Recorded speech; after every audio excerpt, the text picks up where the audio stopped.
Hello, everyone, and welcome to the Boomer Mail podcast. My name is Michelle, your Millennial host, and as always, my wonderful Boomer husband, Jonathan, is with me. And this is a little bit of a special episode because, long story short, all of our recent shows have been about the crime, the rampant crime that we've been seeing in our community. And we've been asking you what you've been seeing in yours, and you've been great at writing back and letting us know. This week's a little special because we were robbed. And we did a little digging as to the person who did it, and it just got more and more and more insane. So we're going to be sharing the details of the robbery, some other things that we found out going on in our community, and we would love to hear your feedback. Is this happening in your area? Are your police officers responsive? Things like that. So, and we're also going to have maybe a couple of guests come on and give their stories as well. So, and their opinions as well. So, thank you so much for joining us. And yeah. Hi, I'm Jonathan. I'm a boomer. And I'm Michelle, and I'm a millennial. And together, we are the Boomer Mill.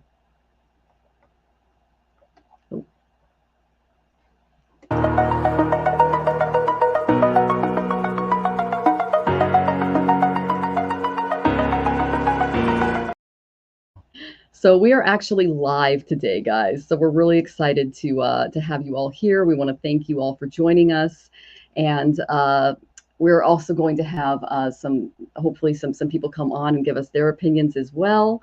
But before we do that, I'm going to go ahead and show you what happened. Okay, I went ahead and I videotaped what was going on. So I'm going to go ahead and present with that. But before I do that, I'm going to invite Allie on. Allie is another wonderful Washingtonian in our area who has agreed to come on and give us her opinion as well. Welcome, Allie.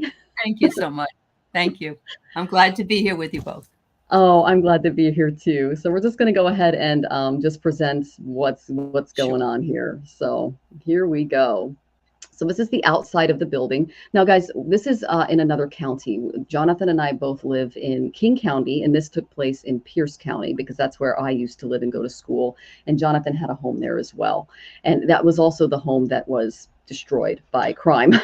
So first the home was destroyed by crime. So then we moved everything into storage, and then the storage unit was destroyed by crime. And we found out that, we'll tell you guys the details, but let me show you what that looks like here. So we'll go ahead and present that video.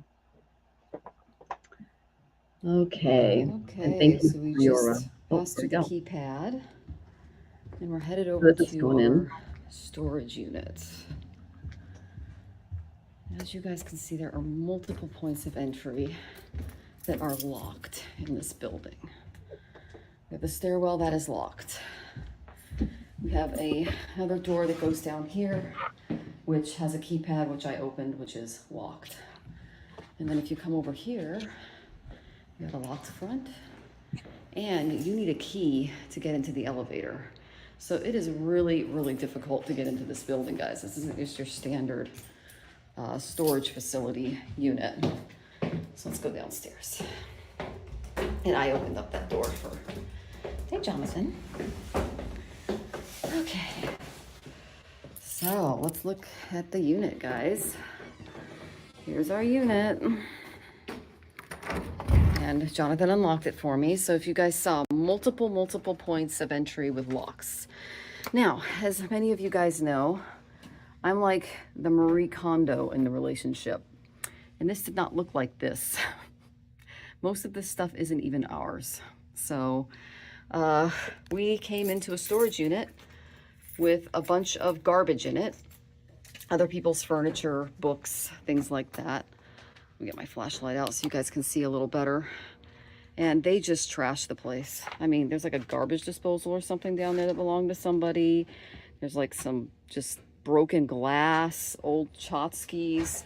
My favorite is the little bed in the corner. That's always fun.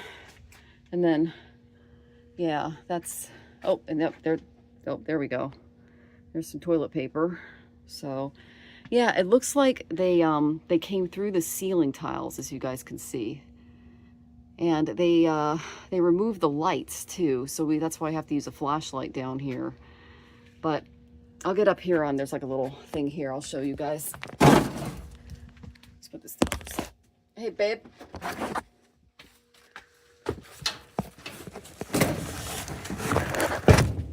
Okay, so yeah, if you guys can see, there's the unit next door, and it's empty. But this person, I could easily get through this ceiling and up into the other units. So that's how we think he or she got in. She called him a he. So then if you go up here, this is above the ceiling, he just crawled around and went from unit to unit to unit to basically turn this into his little hoardy hole, which is our storage unit, where he sorted through all the stuff that he later sold. And this was a year ago, guys. So we just found out about this. Our landlord, we found out, locked us out of the front of the building and changed the locks and also opened up our unit. So, excuse me. So, yeah. It's pretty crazy, guys. This is what we came back to. Just a completely trashed storage unit. All of these boxes were labeled. They were up on shelves that we had up here. A lot of these boxes aren't even ours, guys. I'm just going to be honest with you. So we have G3, a bunch of guys coming through today, and they're just going to trash all this stuff. It's like other people's clothing.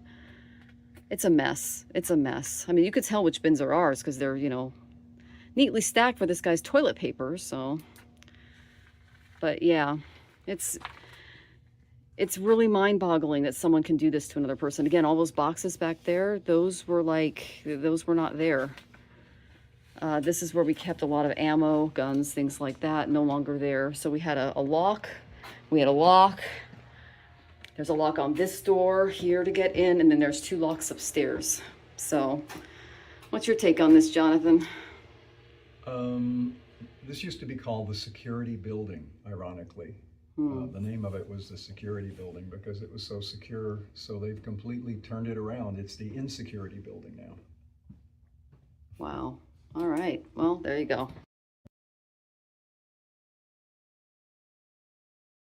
So yeah, that's what we opened our. Oh, you're on mute, love. What you don't know is that I was a manager of storage units for 5 years. Yes. No. And everything that this person has done that was your landlord, it's against the law. Yeah, they don't care. What was that? I know they don't. You call it the law, was it? I think I've heard of it. Yeah. Yeah. I mean, the only time we could go into someone's storage unit is if a lock was off and somebody left a bunch of junk, you know, then you know they're gone. But this has happened in the past in the storage units that I've seen too. And most of the time, the reason that they do it is that I believe, was this person, did they have a unit in there? Do you know? No. So we're going to talk. Yeah, that's actually a really good question. So the guy who did it, his name is Chris Ryan Medley. And I have his arrest record here. He's about 40 years old, white male. And he is currently in jail. They actually did put him in jail, which is crazy. But he's in there for reckless endangerment, carrying a non-permitted firearm, DWI, assault in the 1st degree, domestic violence, assault in the 3rd degree, another domestic violence, kidnapping 1, unlawful imprisonment of people, burglary 1, residential burglary, possession of stolen firearms, criminal impersonation of an officer, changing the stuff on guns and things like that. But the big story that we found on this guy was that he held people at gunpoint, dressed as a police officer, said he was from the Department of Corrections, and he was going from house to house attempting to kidnap children and steal firearms from people's houses. Oh my in God. full police gear. In full police gear. So he actually, I'll actually read the story. Sure. It's really, really interesting. So this was June 11th of this year. He was in South Tacoma on the 6200 block of South 5th Street. And the resident there told the police that he answered his front door at 12:10 p.m. And he, this was identified as Medley knocking on his door. He forced his way inside and said they had a warrant for the male resident. The man who answered the door demanded to see the warrant and said he was going to call 911. When Medley produced a pistol and pointed it at him and said something, sit down or I'll shoot you. He then held the pistol in his hand and a taser in the other, and the witnesses told police that Medley tried to get the man they claimed to have the warrant to get him to leave with him and intimidated him by shocking him with the taser. The witness also told the police that he threw a bottle at Medley, and the suspect allegedly fired a gunshot into the floor. And then he then went to the resident's bedroom for a few seconds, and he held the home's 3 residents at gunpoint. After exiting the bedroom, he told Medley that they were leaving, and they drove away in a black Tahoe, probably stolen. The man was shot with a taser, and he told police that he believed that the suspects wanted to kidnap him. And records state that he told a detective that he was not under the supervision of the Department of Corrections, and there would be no reason for an officer to contact him. He confirmed nothing was stolen because he wasn't able to I guess, be as successful. And the 3rd resident told police that she was ordered to sit on the couch when the suspects rushed in. And she said that they produced realistic handguns. They made popping noises when the triggers were pulled. Records state that officers did identify the bullet strike in the center of the room and a shell casing nearby a couch. They also got an antique rifle, stolen revolver, all found in the Tahoe. Guess what was in our unit? So, and they also found 15,000 rounds of assorted ammunition. They found, let's see, a Wrangler revolver, an antique rifle. And he also took all of your native stuff too, because Jonathan has a big native history. So he's got a ceremonial axe. He's got things like that. And so another gun was found under a blanket in the back of the Tahoe. The taser was in the driver's seat. Loaded pistol was found in his lap with a 9mm handgun. It had the serial number scratched off, go figure.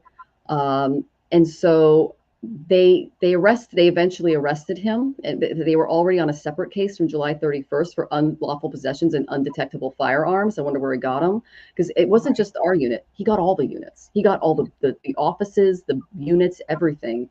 And our landlords didn't tell us what was going on because they wanted to continue collecting rent. So this happened a year ago. This has been going on for a year, him going into all of these units and stealing things. And the reason he was living in our unit is because his wife got a domestic violent protection order against him, and he was kicked out of the house. So then he was living in our storage facility. So I know. So they when they placed him in cuffs later, they saw a bunch of guns in the house. The Tahoe was towed. And then they found 3 magazines, firearms, 4 firearm magazines, a box of ammo, a loaded 9mm handgun in the driver's seat. It was reported stolen out of the Tacoma. After the stolen firearm was found, they had to seal it for evidence. But the reason why he got the attention of the police in the Tahoe was because his 2-year-old son was crying in the front seat. And he was passed out from some kind of drug that he had taken. So this is like one of the worst guys ever. So you know what they did?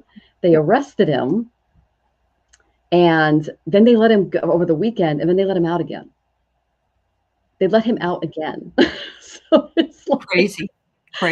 Yeah. I know that was the thing for us. I mean, it's crazy. And again, this is all the, News Tribune and everything else that we're finding about who this guy is.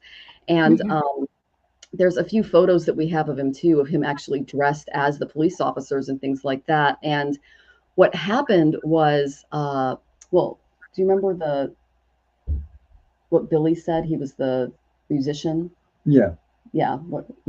He said that he was crawling around. They'd hear this guy. These are some people that are in these units a lot more often. They live in Tacoma, and so they're down there every now and then.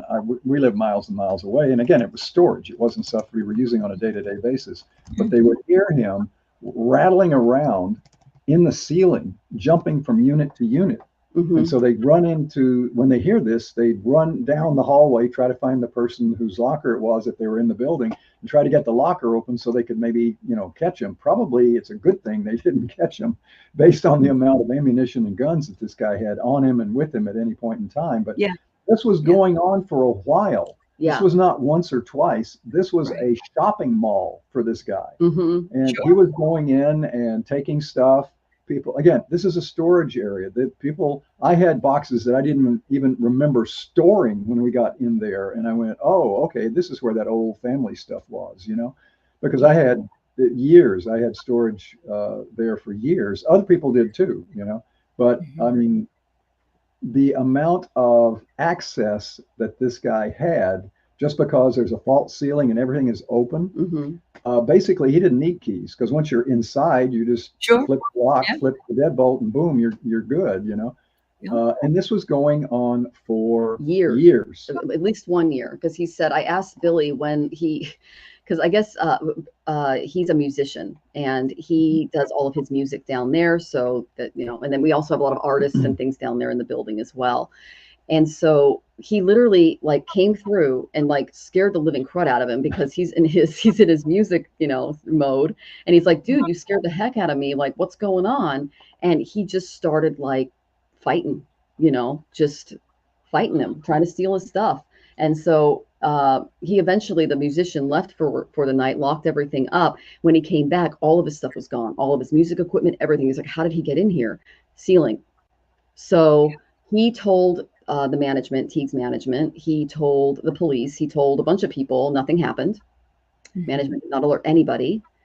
And so he got a bunch of his bandmates together, and they found out who the guy was. And they tracked him down, ran him down. The other bandmates basically wrestled him, they tracked his van to his mother's house. They wrestled him, and then they hunted him down and they got him put away eventually. But this was like a citizen's arrest. Like I said, so basically what you're telling me is the only way to get your stuff back is to beat somebody up or just have more firepower than they do. And that's how things are done here. And he goes, oh yeah. And it was like that when I was going through my divorce. It was like there was no protection for me. I basically had to leave. I had to hide. So, and they gave my ex-husband Jonathan's gun. Doesn't even belong to him. This is that's a whole other thing. Situation. Another whole story. That's a whole other story. So yeah, so we already know we're not going to get anything back. Nothing's going to happen. We asked for a police report. We were told we got no response. The building management locked us out of our own place and said, go away. We came back, got into the building and started getting, you know, clearing it out. And the fire department showed up and they thought it was, what was their reaction? Well, they, as bizarre as this sounds, they showed up in full hazmat gear. I mean, like there was an atomic explosion in the building, hazmat gear. And they came rushing in, and we're just standing there with flashlights and boxes, you know. And all of a sudden, and management's sitting there going, "Did you pull a fire alarm? Are you starting a fire?" And I just looked at her and went, "Oh, so now you're going to talk to us?" Like, no, we did not start a fire. We did not pull an alarm. We're down here to clean out this unit, which cost us $2,200, actually $2,600 to get all that stuff out of there because it was a lot of stuff. So you just cost us almost $3,000. You took over a year in rent from us, knowing that this was going on, and now you're accusing us of trying to burn your building down. It's like, come on. And the firefighters are, you know, I know a lot of firefighters. When I was on the city council and neighborhood council and all that in Tacoma, I met a lot of firefighters. They're really good people. They're nice people. And they're people that are willing to run into a burning building to save you, something that I would have to think twice about. But they do this because that's what they do. And these folks were there. These folks were there ready to rush in if there were they were dressed, we found out really quickly, they're dressed like a hazmat situation. Not so much a fire, but if there were a fire in this building, it would be considered hazardous because of all the asbestos and other materials that are in this old building. And so they had full respirators with oxygen tanks on, and they're walking around, and I thought, what do they know that we don't know? You know, because I'm just standing there with my hat. That's all. And who called the fire department on us? Like, they didn't call the police on the guy that was living down there, but they called on us because we were trying to get into our own unit after they locked us out. So they looked at the various sensors and they sprayed it, and it did seem like one of the sensors might have been triggered because it's not only triggered by heat or dust, but or smoke, but also by dust. And there was a lot of dust. And there was a lot. Yeah. But that was sort of the cherry on the terrible Sunday was we're trying to finally clean this thing out, and the fire department comes and almost shuts. They didn't shut us down. They just said, no, we'll certify there's nothing going on here, but just. Well, I talked to them. And they're like, why are you here? What are you doing? And I'm like, we're here. We are legal tenants of this space. This is what's going on. We're getting our stuff out. And the moving guys are going, do we need to come back? It's like, these guys are getting paid by the hour. We're like, you just trying to like further make this a problem? Oh my It was God. just so crazy.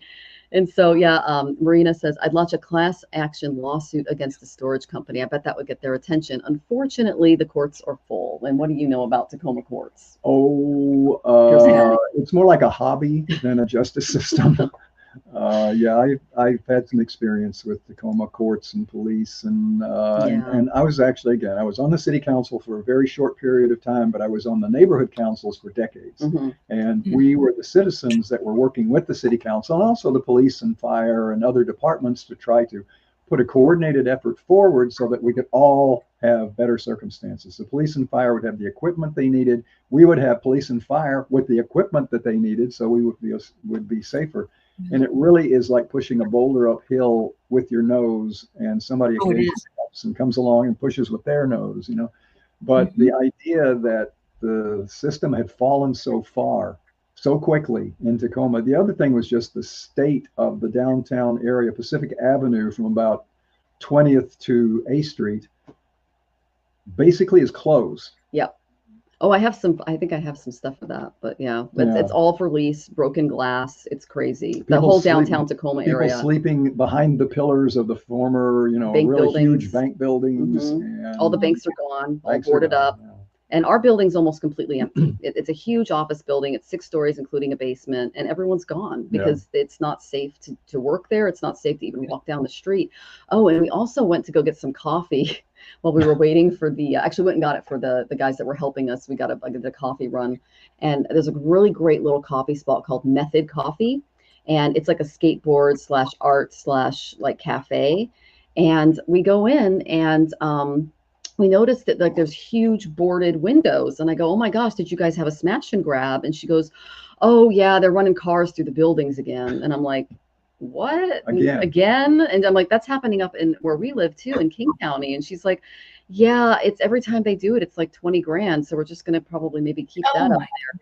Oh. And yeah, and the place down here has been hit 6 times, one of the places we have downtown here. And we're just like, why isn't there any enforcement? What is going on?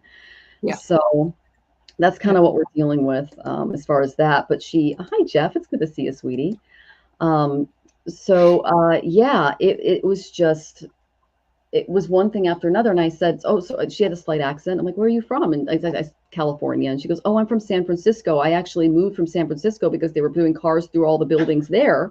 And now it's happening here. And I'm just like, what is causing this? And she goes, it's just a lack of enforcement. The police don't do anything and they know it. And so it was like every place we went to, someone had a car. Oh, and then the guys that were helping us, like get all the garbage out of the unit. It was one of the guys said, was he found asleep in the car with a kid with him? And we said, yeah. And he goes, did he have a gun in his lap? And I go, yeah. And he goes, that was my gun. So it was like totally unrelated. Oh my God. Crazy? Like, isn't that the weirdest karma ever?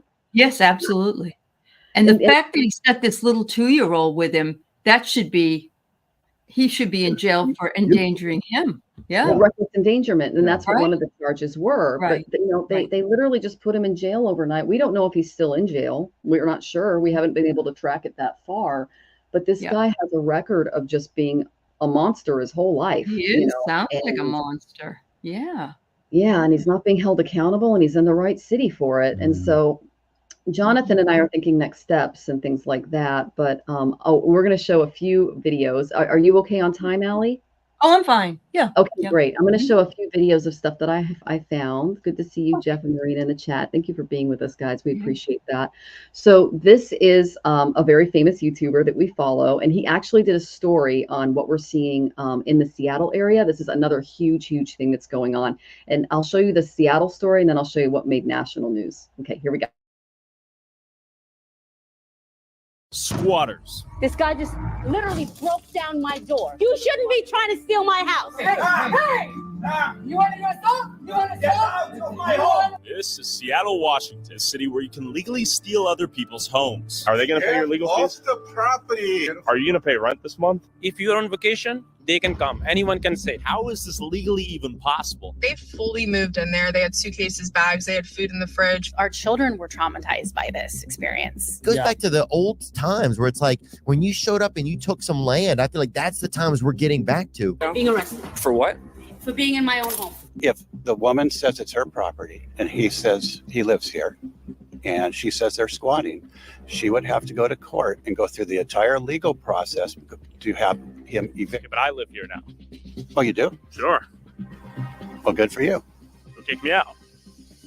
It's a civil problem. This state is so broken. Oh my God. If the owner of the property sees this, what's a message you'd like to give to him? It seems like Sorry? I headed to the epicenter of the crisis, Seattle, Washington, to meet up with local journalist Jonathan Cho to see what's going on.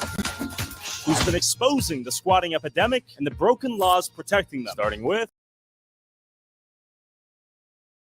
So that's just a little clip of what's happening that came out of like what last month or something. Yeah. So what's your take on that? Did you know that was going on? Oh, you're on mute, love. Sorry, I keep doing that. I don't want to make a noise while something's on. I did not know about that, but I know it happens. I absolutely know that, but I didn't realize. You know what's got me really concerned is my son lives in Tacoma, and fortunately for him, he works from home right now, and so he's there 24/7 and with his dogs.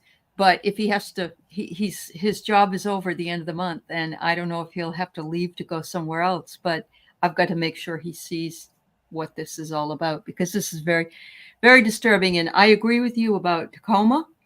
In 2014, there was a lot of people that were broken into and guns and so on, and the police did nothing. They didn't even want to come and take the report. And then when I checked up on it, they're like, "We're busy, ma'am. We have murders and things to deal with." And I moved. I was glad to move out of there. Actually, I really was. It was not a good place to be. And people were stealing stuff off my porch. Yep. Yeah. I found out who the guy was. It wasn't this particular guy, but this guy lived down the street, and he got my husband's social security number, and he was trying to get credit cards, and he wanted to buy a car. And, we get a phone call from the car dealership saying, "Oh, are you interested in buying this car?" And my husband said, "What car?" Wow. Yeah. It was very disturbing. Yeah. Wow. So, oh my. Yeah, like I said, I lived in Tacoma for on and off probably 30 years. Long time. And I was appointed to the city council at one point to... His name is on the police building. And so when the police said, "Hey, shouldn't have defunded us," and tried to turn it into a political thing, he was like, "The reason you have a precinct is because of me. I raised millions of dollars for you to have that." And I gave a speech literally saying, they're paying with their blood. Give them a freaking building. Don't make them change in their cars. So, yeah. Yeah, it's we passed ironic a couple of exits ago, in this and it's not me, it's everyone. No, I know. Everyone. But Yeah. Jonathan, wasn't Tacoma a real dangerous place to live in like the 80s? When I moved there, it was dangerous to get out of your car in front of the building that I had the storage locker in. Right. You'd pull up, get a parking place, and then you spend a couple of minutes just looking around around your car, looking down, looking back, left, right. If you knew somebody in the building, you'd call them and say, "Hey, I'm coming in. If I don't knock on your door in 5 minutes, call the police." When that did something. And it was quite dangerous. And then due to a lot of citizen efforts, it did clean up. I mean, finally, it was either we all have to move or we got to get together and do something. And the neighborhood councils were formed to give a voice to the people that were at least willing to come and say, "Hey, we'll support the building department if they do this. We'll support the police if they do that. We'll support the city council if they, approve or deny this, things that were better for the community at large." But to go there, and I moved about 6 or 8 years ago, but to go back in 6 or 8 years and see that it's fallen like 75 years is shocking. It's shocking. Basically, you could go downtown Tacoma and pretty much do whatever you wanted, and I don't think anything would happen. Nope. Wow. That's awful. Yeah, That's awful. And when I lived there, I lived in the Browns Point area, not in Browns Point, right outside of it. So I'm in Northeast Tacoma, and it was still bad there. So I don't know if there's a safe place at all there, really. I'm still a little shocked, I'll have to admit. And I lived through a lot of bad stuff in Tacoma, but just to have, it's kind of the difference between, there's bad stuff going on and it's going on right in front of you. Yeah. Right.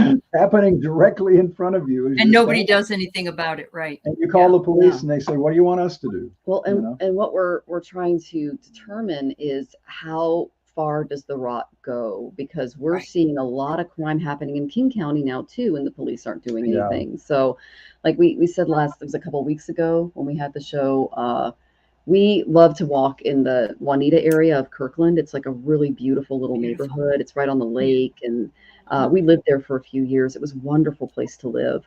And we would take our little puppies out and go walk around the lake. And like women would stop and go, oh, nice top. How are you? Just a really great little neighborhood. And we went back there only to find out that like the park has gone to crud. And there are like drug deals. And there was it was so bad. There was a woman who was knocked out and publicly raped in the middle of the day in the park with families picnicking. And and so no one did anything. Someone did eventually call the police. And you remember what happened? Yeah, this is if you see the video we did on this. Oh my gosh. The notation was the police waited for him to finish raping the woman before they approached. Yeah. Waited for him to finish. And so we just looked at each other and went, what? And so then when they interviewed them later, they said, oh, we thought they'd come together. We thought that maybe they were both drunk. And I'm thinking, that's a public park. Doesn't matter. It doesn't matter. It's public indecency, even if it's like consensual. And then they found out that the woman had no relationship with this guy. He had knocked her out, pulled her pants. And by the way, her pants were pulled down and she was just laying there with all of these people, like knocked out by this. And no one did anything. They just let her lie there. And they eventually got her in an ambulance. But the guy has a history of multiple domestic violence charges, assaulting women, all that kind of stuff. And we're like, at what point do we just move? And we think that we're just going to move this year. Like it's just gotten that bad, No, I don't blame you. I know you're Washingtonian and you have maybe a different experience, but that's why we're opening up this venue and why I've been a little more on edge lately, because after something like this happens again, it's like, because every apartment or home I've had in Pierce County was either broken into, and the people that break into them know that nothing's going to happen to them. That's why it's so common. And my ex-husband turned out to be a criminal who was hiding behind his father's badge. And so there's just a lot of that going on. And we're trying to find a place in the world where we can just do our yoga, eat our simple meals, try to stay calm, maybe do some work from our laptops, just something that's not going to be dangerously crazy. We don't have crazy appetites. We don't need to go move to Disney World. We're just looking for a place to like hang out and feel safe. Kill simply for existing. Yeah. Sure. So it seems like that's getting harder to find. It is. So, you're absolutely right. We found a national story, which I thought was really interesting, and I'll go ahead and show that as well. A new report about a rise in property theft. People's land and homes stolen right from under their noses. Now, you may remember that recent alleged plot to steal Graceland, Elvis Presley's famous estate. Authorities warn this type of scam is now up 500% over the last few years. And our chief business correspondent, Rebecca Jarvis, is here with more. Good morning, Rebecca. Good morning to you, Robin. Yeah, imagine this. You're driving by a property you own only to find that someone else is building a house there. It is the result of an intricate kind of scam that the FBI says is happening all over the country. And this morning, the FBI warning property owners everywhere, be on alert. What happens if somebody sells your property without your knowledge? Well, technically, you're no longer the owner of the property. The FBI telling us the scam can start when someone pretends to be the owner of a property. The bad actor might send out unsolicited emails to unsuspecting realtors. They want a cash deal within weeks. They've sold land that doesn't even belong to them. Experts tell us it can happen in many complex ways, but identity theft, scammers faking documents as if they're the real owner, is one way this can start. Then they reach out to a real estate agent to list the property. If the property is then sold, a deed transferred, the original owners out of luck, having to take the case to court to win their property back. Yeah. So What about the title? I mean, the title companies usually cannot sell a piece of property unless there's a clear title. I know. Oh, I know you don't have the answer. I'm just like, people are apparently just closing their eyes to these things, I guess. Yeah. Wow. So Jonathan was a real estate agent. What's your take on that? If you had told me this 20, 25 years ago when I was full-time in real estate and said, oh yeah, you get a rental agreement for a property, you move into the property, you list the property for sale, it has a purchase and sale agreement, and it closes, and you could do that, I probably would have been mad because you were lying to me so egregiously, or I would say, you need to look into this because you are so wrong. There's no way that could happen. No way in where that could happen legally. Right. I was wrong. Turns out it's everywhere. And we looked up case after case after case after case where somebody rents up property and either stops paying rent and starts remodeling it, burns it down, or sells it to someone else. And the police are called and the authorities are called, and they said, well, what do you want me to do? The land commissioner says, what do you want me to do? Yeah. Well, I don't know. Invalidate the bogus title and restore the deed to the person whose property it is. Yeah. What happened? I mean, I know that there was a COVID epidemic, but did it affect the brain much more than we thought? I think so. I could tell you what's going astrologically, but I got to keep my mouth shut for a few days. I'm scared. And if anyone is watching, I'm sorry. Love you guys. Oh, we love you, Michelle. I was a mortgage loan officer when you were a real estate agent, not here in Washington, because I was back in New England at the time. So I totally get it. If you told me that somebody could do that, I would say absolutely not. There's no way that would ever happen. So I agree with you 100%. But what is wrong with our the way things are done now? This is just my opinion based on a lot of fact. Unfortunately, it comes down to two words and one concept. The words are no enforcement. Right. There are laws. There are plenty of laws. Yes, there are all sorts of laws. There is no enforcement of the law. And if you really look at the full version of any one of these, rent a house and then sell it, or stop paying rent and act as though it's your house. Yeah. That's what the guy was questioning the cop. And he said, what about if I do this? And the cop just shrugs. What about if I do that? The cop just shrugs, Right. There's the enforcement standing right there.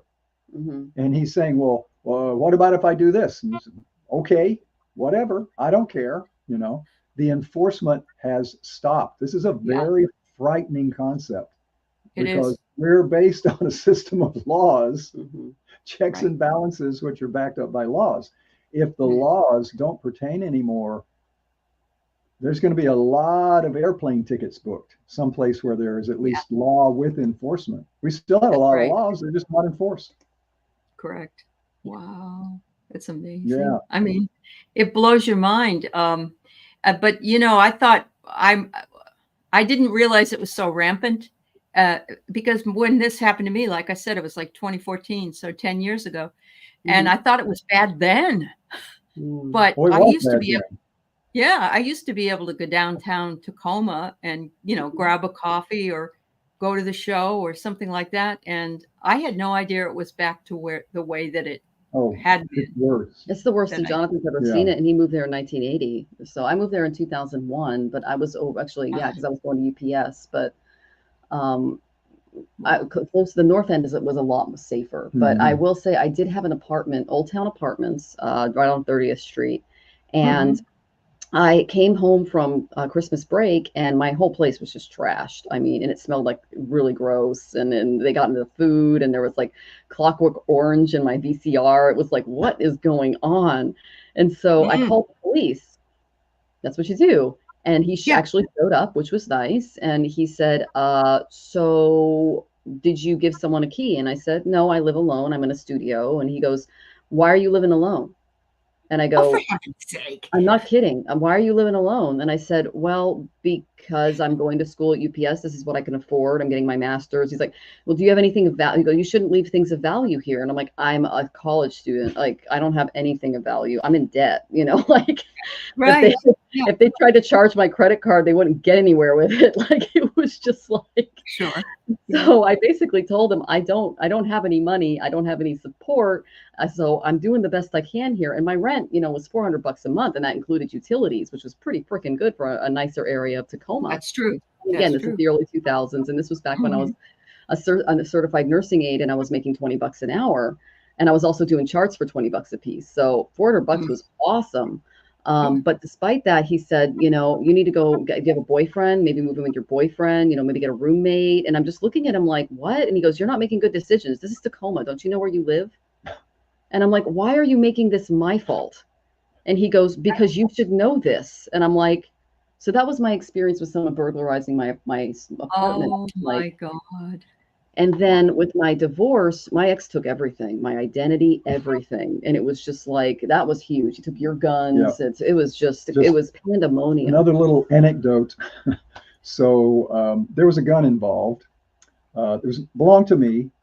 And because it was on the premises at the time when the police showed up, it was taken into custody by the police, but it was noted that it was my firearm. And the police took it into custody. So the way that probably should have worked is that the only person that could have received the firearm is the owner, provable owner of the firearm. Correct. That's what happened. Her soon-to-be ex-husband went to the police station and simply argued his way into possession of the gun. They gave the person that had the restraining order the weapon from the house. His criminal history. And this is the police telling me this. I went to collect the gun because I didn't want them to have it that long either. It took about a half hour. They came back out and they said, well, we don't have it. And I said, well, if you don't have it, who does? Another half hour. Turns out it was a so-and-so, Mr. Such and such. And I went, why did he come down and get the gun? He's the estranged husband that has a restraining order. Yeah. And I went, yeah, that's unfortunate. Wow. That's unfortunate. It's Yeah. Yeah. It would cost a hell of a lot of money as well, even if you tried to do any kind of anything. Virtually anything. And I can tell you now and this was years ago, this was almost 10 years ago. Now it wouldn't, forget it. There's no point. I know. It wouldn't go anywhere and you'd be wasting more money that you've already lost enough. Yeah. But them charging you and your unit being nothing but a dump station. So if you hadn't cleared out that unit, then you would have been charged for that. Yeah. For a clean out. Yeah. Oh my God. That is unbelievable. Well, we did have to do the clean out. We spent almost $600 cleaning it out, but we would have cost more though. They would have charged more if they did it. Exactly.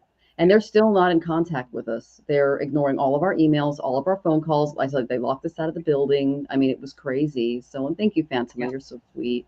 And thank you, Jeff. That's very sweet of you. It is.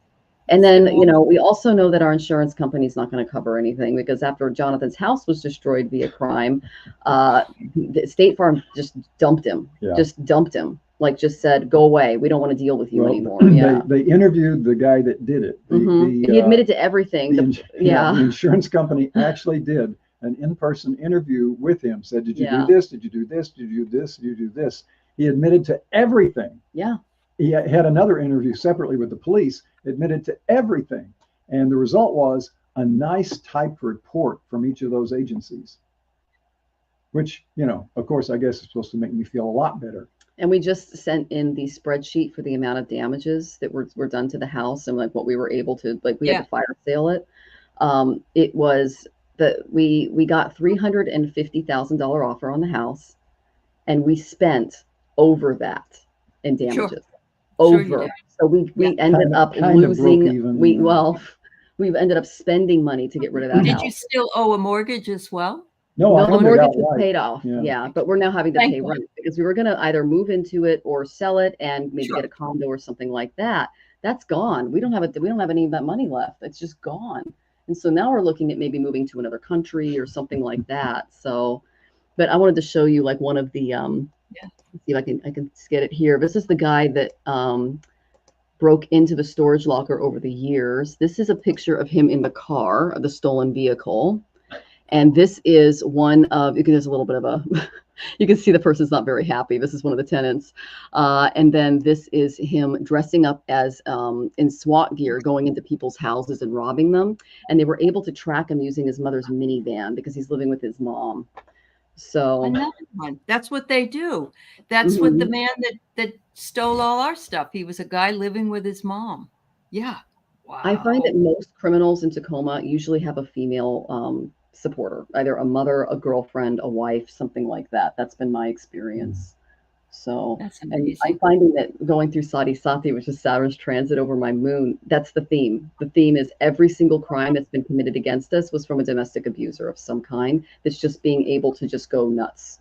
So, yeah. Wow. Oh my God. Yeah. So that's incredibly horrible, but makes sense, I guess. I don't know. These people, they don't think that they're doing anything wrong. That's the other thing. They figure, the world owes them whatever it is that they get. But I want to know how he was able to get stuff out. I know he could crawl across and all that and go down into the units. Was he able to get out the door? Because in my storage units, it was very different. You would have to have somebody open it from the outside, but I noticed with yours it was just a doorknob.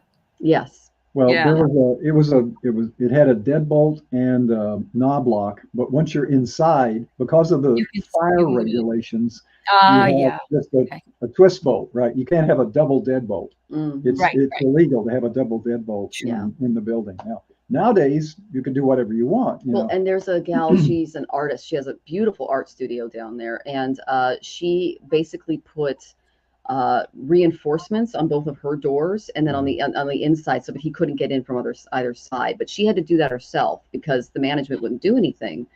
And I mean, I remember when we went down there, I could tell that the other tenants were really upset because once they found out we were down there, they started calling everybody else and going, "Oh, check to see if your stuff's down there," and da-da-da-da-da. And we're like, it's pretty much garbage, but you guys are welcome to go in and look. And so we told the guys to go home and we left it open for a couple of days and just said, if you see your stuff, go ahead and get it.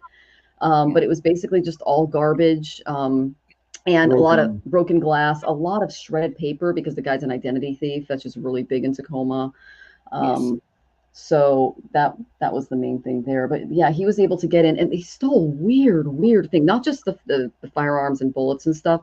It was the there was an 8-foot inversion table. It's like chiropractor equipment. Yeah, stuff like that, like medical stuff. I mean, it was just the weird, and the stuff he left in there was really weird too. So it stank. It was obviously drug related or something like that. But but I've lost a lot of friendships in this area in King County and Pierce County to women who get involved with men like this. It's like I'm friends with a gal for 10 years, like your sister-in-law, and then she hooks up with a felon. And it's like, where'd this come from? It's right. Yeah. There's a lot more better people out there that you could have hooked up with than this person. Yeah, exactly. So I've gone through this gamut before, and it's the reason why I have trouble making friends. It's the reason why I have trouble really like going outside. It's the reason I tend to, you can't trust people. That's what the message seems to be. Yeah. And it's just every single place I've lived, it's either been burglar, not this one yet. So, but something is always happening, and so I just look at this and go, what am I supposed to do with this information? And So I just live a very simple life. I spend most of my day doing yogic practices and meditating. When I'm not doing that, I'm working. And I don't really leave the house. I don't really go anywhere. I don't really do anything because it's just every year it's something else. So, and I talked to my guru about it, and she basically said, well, you're on your way up. So it's possible that you're getting a lot of vairagya going on. Vairagya is basically the ability to bear insult and injury. Sounds like it's karmic. I mean, like you're getting rid of karma or something too. Yeah. And I know that doesn't have anything to do with astrology, but how much more do you need to get rid? Give me a break. Well, I looked at my chart and I don't have any negative karmic points, but I could just be getting enough to get out of here. I mean, I don't know. I mean, I am able to meditate a lot better than I was able to, because I'm able to spend a lot more time alone, things like that. But I would like to move to a place where I don't have to be scared every time I walk outside. That's kind of my goal. And especially, I mean, Jonathan, I love him, but he's in his 70s. Okay. So I'm in my 40s. And so I'm probably going to live a little longer. We don't know. I mean, anything could happen. And I'm probably not going to live with anyone else. And so I want to be able to move to a place where the police don't go, why are you living by yourself? Oh, and by the way, after that guy broke into my apartment back in the early 2000s, I did move in with a boyfriend, and he turned out to be a domestic violence abuser. He got into drugs. He stole all my money and my car, and I was on the street. Oh, Michelle. So, Oh, dear. Know. Well, the good thing is you found Jonathan, and he's wonderful, and so you did get rewarded that way. We did get rewarded. We're going to go with that theory. Yeah. Had to get through all that to get to where she is. But no, I thought all along when you told me this was happening, that this happened where you live in north of Seattle and not south of Seattle. And because I know they're having some problems up there as well, because my daughter lives up in that area. But no wonder why she's paranoid. They have a what do you call it, an alarm system on their house. And when she went away for a couple of weeks, she wanted me to go up there and make sure everything was still okay. And I couldn't figure out really why, but I'm guessing that's what it was. Yep. Yeah. Seattle, we live east of Seattle, and we know people that live and work in Seattle. And it is, I used to love going to Seattle, going to the bookstores, going to little cafes and coffee shops and things. Not anymore. No, it's not worth the risk. Yep. Especially, I know that they used to have Elliott Bay books, wasn't it? And then they moved it. It's moved now. But where it was, there was a professor that worked over at Highline, I think. And he was out with his girlfriend going down to watch the game or something. And he was murdered right there on the street. And they took her purse and all that. That happened to, I don't know, 2 or 3 years ago. So there really isn't a safe environment for anybody in this situation. Wow. So that's why I've been a little more on edge lately. I'll try to lighten up with my readings a little bit, but after you get burglarized again, it's like, it's a lot. I know. It's a lot. And I do, unless this changes, and what we're finding is after talking to police, after talking to people that are put in these positions, it's like the position's been politicized, and we don't like that at all. It's like, shouldn't have defunded us. What? That was what we heard during COVID when we were reporting crimes. And it was, we're like, you're not defunded. That never happened. You're not and defunded. We're talking about it's the rhetoric. It's the rhetoric. And I don't know if they felt demoralized, if they felt like they were being put in this terrible light. I mean, there's always been good cops and bad cops, like the bad cop in the Floyd case, the good cop that runs into the building and saves the children or adopts a whole family. It's in every career. But I mean, we're wondering, is it because of COVID? Is it because of the last election? Is it because, what is causing the police to act this in just callously? Would that be the word? I don't want to really go into the description of it, but the idea is that doing nothing when you're in a position that is supposed to do something certainly a betrayal of your authority. And you trust in that system. Trust in authority, and you do nothing in the face of evil. Right. You know. Right. Now, Well, we've seen I that for believe 10 years. there's a balance in the universe. So this will be settled one way or the other. But we need it actually here and now, because we're here and now, and you're here and now. The here and now is falling apart in this country. And you can read anywhere. You can read the greatest neighborhoods in California or New York. Same thing. The worst neighborhoods in California, Washington, New York, Arkansas, anywhere. Same thing. The same thing is happening. It's like there's an onslaught of evil into all of our neighborhoods and all of our businesses and all of our environments. And the process that's supposed to handle that, or at least deflect it or try to stop it, just said, nah, I could get hurt. That was the reports. They were like, it's like the Uvalde police when he came out. He was like, I didn't want my officers to suffer harm, and we went, that's your job. Right. It is. It was the firefighters marched in 9/11 up those stairs. Yeah. You know, they did their job. Yeah. So what happened to those guys? You know. Well, isn't it true that this is really the rhetoric has been more expletive since the person who's, the orange face has been around, because he makes it all about, and he always puts the label though on immigrants, and it's not immigrants that you're talking about here. No, these are serial, and the immigrants are actually complaining about the crime. Yes. Yes. Yeah. Yeah. Like we did this last week. There is a huge, and because this is the Bellevue Redmond area, and so there is a huge, what would you call it, targeting of the Southeast Asian community here. And it's so bad that if you go onto Nextdoor, people are literally saying, I opened the door and a couple of immigrants answered and said, where are your Southeast Asian neighbors?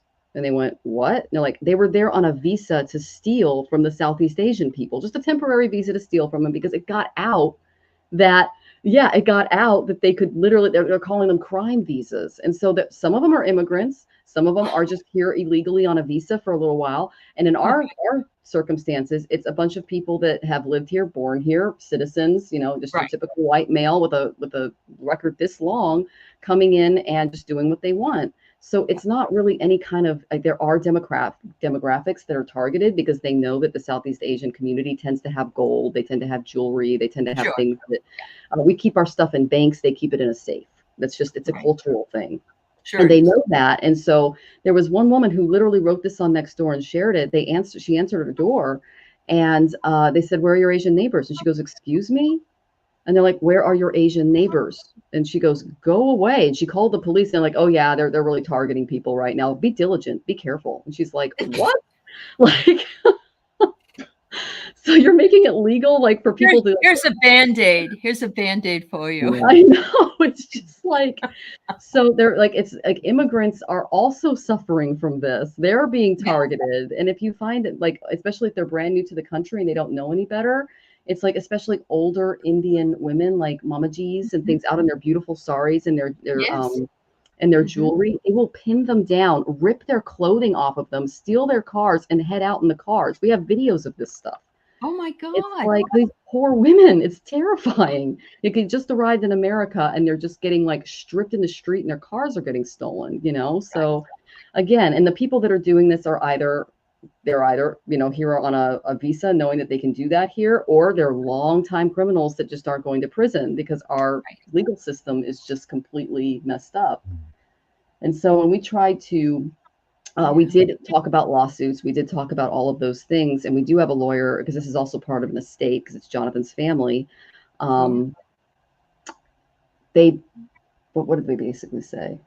You can spend a lot of money. Yeah. And you can you can prove everything that happened, but the statute of limitations would run out by the time we could get into court because of COVID. They said backed out all the court cases. Years. And so the statute of limitations would be up even if we did sue and spend thousands of dollars or more on attorneys and things like that. Because we've already given about $10,000 to an attorney. And I bet you have. Yeah. So Yep.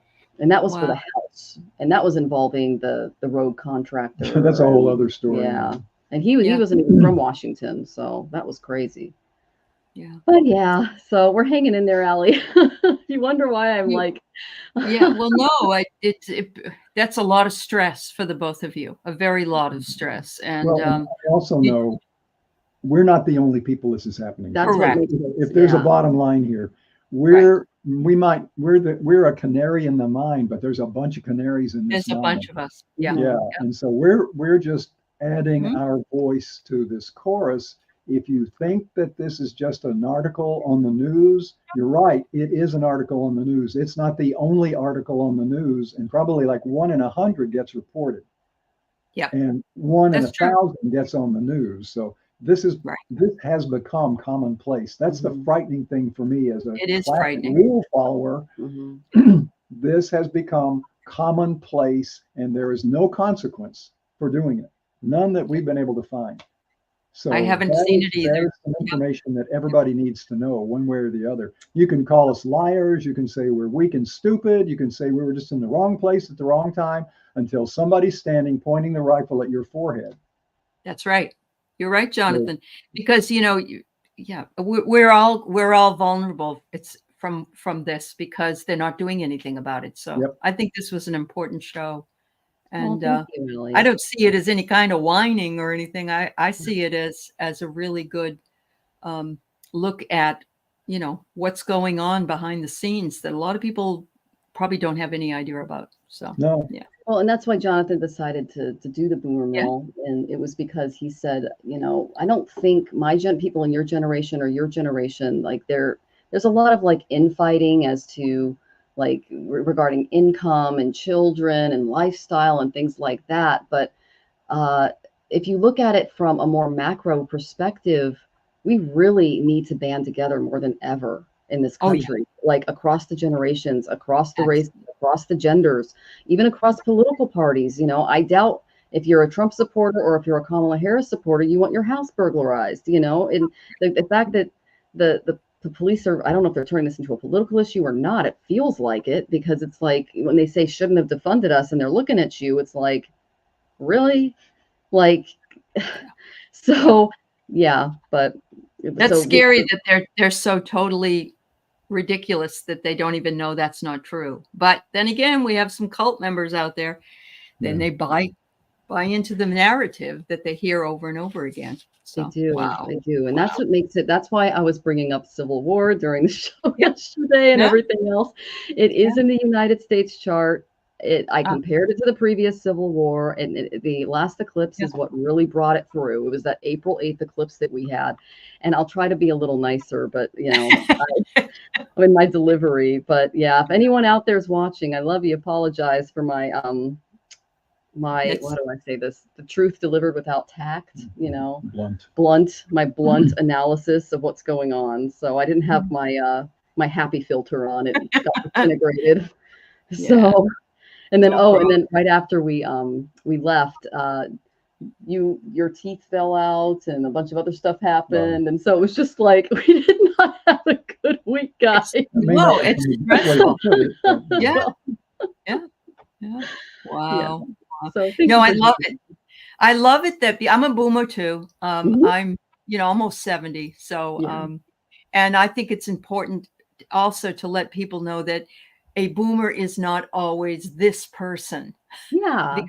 Because I see a lot of people that they pigeonhole. Well, they pigeonhole everybody, but definitely boomers. Like we're all MAGA lovers and we're stupid and we won't retire or die. That was the other thing. Boomers need to die is what I've been told. No, that's terrible. It's so awful. Yeah. Well, we don't believe that on this show, and we're trying to bridge the generational gap one show at a time. And so we're very glad to have your boomer opinion on with us this time. And we're going to go ahead and end, but you guys, we're going to be on in 2 weeks. Hopefully nothing crazy happens between now and then. If not, we'll film it. So But we're Thank you. sending you lots of love, and just seeing there's some people in the audience here. Oh, Evantima is a boomer also, and she says here in Toronto they still have those words on the police cards to serve and protect. Aren't they supposed to protect the citizens? Yeah, we agree with you, Evantima, and it's just not happening. So, Right. Yeah. we're praying for all of you guys. Know that we're not doing this to upset anybody. We're literally just trying to share what happened to us so that it doesn't happen to you and that you I think remain it's important. diligent. Yeah. I do too. And if you live in a house, and this is just my opinion, if you live in a house where you don't have children, where you're comfortable using any type of thing to keep you and your family safe, you might have to do that, because that's, I mean, even our vice president is doing it, you know, because That's right. That's I right. sleep better at night knowing that she's a prosecutor with a Glock. So, That's right. yeah. Smart. So Yeah. I do. Be smart. Yeah. Thank you, Definitely. everybody. So thank you for joining us, everyone. Take care.